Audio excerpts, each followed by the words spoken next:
Muito boa noite, pessoal. Então, vamos dar continuidade ao conteúdo da nossa última aula. Especificamente, né, nós trabalhamos os elementos do pacote de serviços, então discutimos a questão das instalações de apoio, dos bens facilitadores, informações, serviços explícitos e os serviços implícitos. Aí nós trabalhamos item a item do pacote de serviços e nós discutimos também o caso da Village Volvo. Finalizamos a aula com o blueprint de serviços, que nada mais é, né, do que o fluxo de entrega do serviço, tendo, né, como ponto de partida a jornada do cliente. Bom, isso tudo é interessante e útil para aqueles que desejam, então, criar, desenvolver uma empresa que trabalha com serviços, ok? E aí, vocês já perceberam que existem muitos desafios ligados ao gerenciamento dos serviços, correto? E aqui, essa figurinha, ela mostra, né, um cabo de guerra, em que, de um lado, eu tenho um time que vai falar em termos, né, ou vai defender a eficiência operacional, e uma outra equipe, do lado direito, que vai defender a eficácia em marketing. Então, a gestão de serviços, ela está ali no meio, tá? Entre essas duas grandes áreas, operacional e mercadológica. Por quê? Do ponto de vista das operações, né, de operações tradicionais, a gente tem que, para se atingir a eficiência, a gente precisa fazer mais com menos, né? E aí, aqueles conceitos relacionados à produção em massa, padronização e tudo mais, são, digamos, muito relevantes nesse contexto. Eu diria até que seria o mantra da eficiência operacional. Por outro lado, na eficácia em marketing, a gente tem como objetivo principal a satisfação ali dos desejos e necessidades desses consumidores. E como vocês já sabem, essas necessidades e desejos são diferentes de consumidor para consumidor, tá? Então, há uma variabilidade muito grande. Então, em termos operacionais, adquirir a eficiência nesse contexto torna-se bastante difícil. Mas, felizmente, existem algumas estratégias que podem, né, nos ajudar nisso tudo. E aí vejam essa frase aqui embaixo, né, destacada. Se todos os clientes não aparecessem sempre ao mesmo tempo, poderíamos oferecer um serviço muito melhor. O que essa frase tá dizendo pra gente? Que o consumidor, em outras palavras, ele traz aí alguma instabilidade para o sistema de serviços. Vamos pensar num restaurante. A gente até já conversou sobre isso.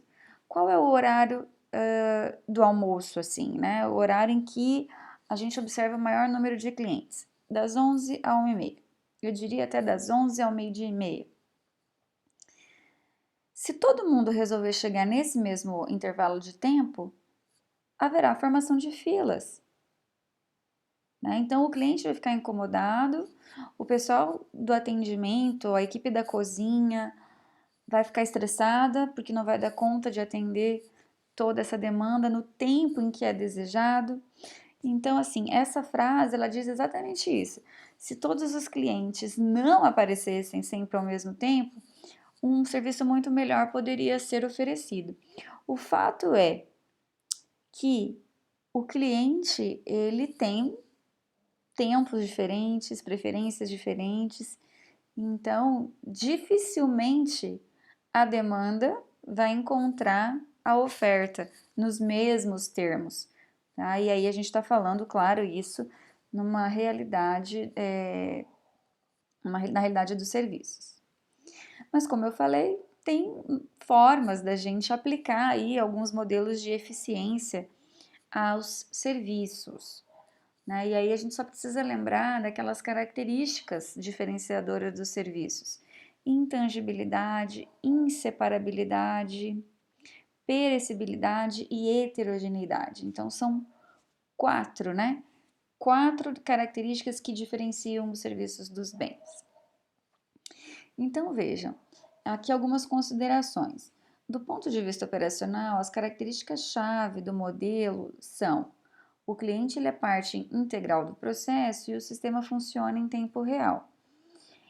E é isso mesmo, né? Porque se a gente pegar a característica de inseparabilidade, o cliente ele é parte importante. Sem ele o serviço não aconteceria. Então, vamos pensar numa consulta odontológica. Como é que eu vou fazer um tratamento odontológico se o paciente não está presente? Tá? E toda essa oferta e recebimento do serviço, ela vai acontecer no mesmo tempo, em tempo real. Por sua vez, o sistema ele é interativo, decorrente dessas mesmas razões, e ele pode, então, ser usado para personalizar o serviço para cada indivíduo. Aqui é um pulo do gato, tá? Então, eu posso personalizar, eu posso customizar o meu serviço.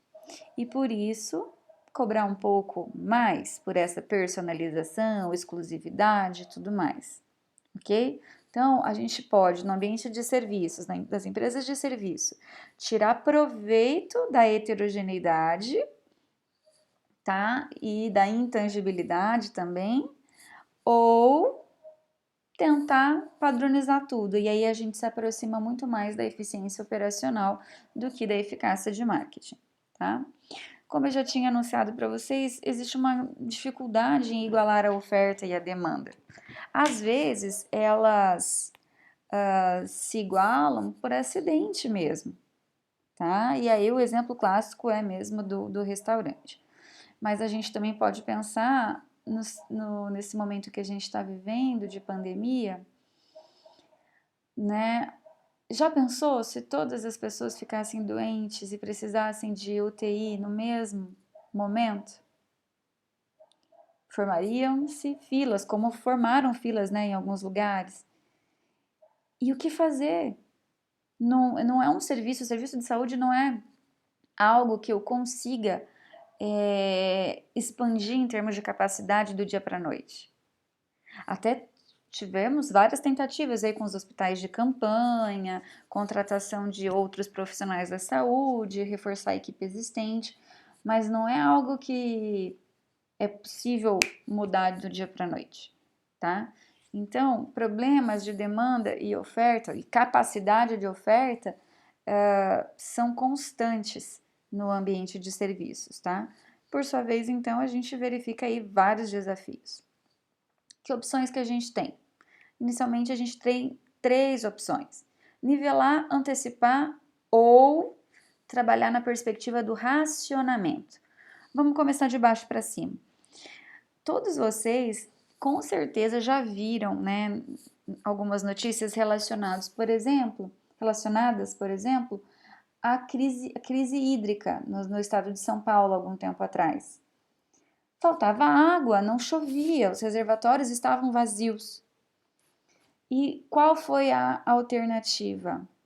Racionar o produto água, ok? Aí água como um produto mesmo.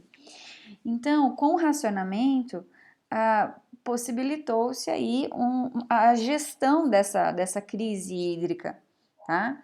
Então, numa definição mais precisa, o racionamento ele é usado quando as demandas colocadas pelo ambiente excedem a capacidade do sistema para atendê-las. Ou seja, né, havia muita demanda por água, tá? Ainda há muita demanda por água, mas eu não tinha produto água. Logo, demanda muito superior à oferta é uma característica que pode forçar a adoção de racionamento, da estratégia de racionamento. Outra opção é a antecipação. Então, é abrandar os piores efeitos das flutuações de oferta e demanda por meio do planejamento. Então, eu tento antecipar essa demanda, tá? Então, muitas empresas fazem uso dessa estratégia, vamos chamar assim. Então, eu desloco a demanda para um período anterior ou posterior àquela demanda que se dá normalmente durante os picos de horário, por exemplo.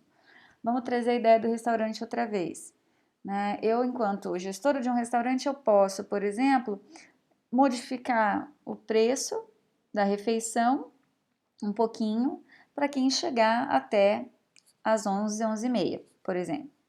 A partir das 11h30, o preço é diferenciado, né? Acrescentar ali 5, 10% no preço da refeição.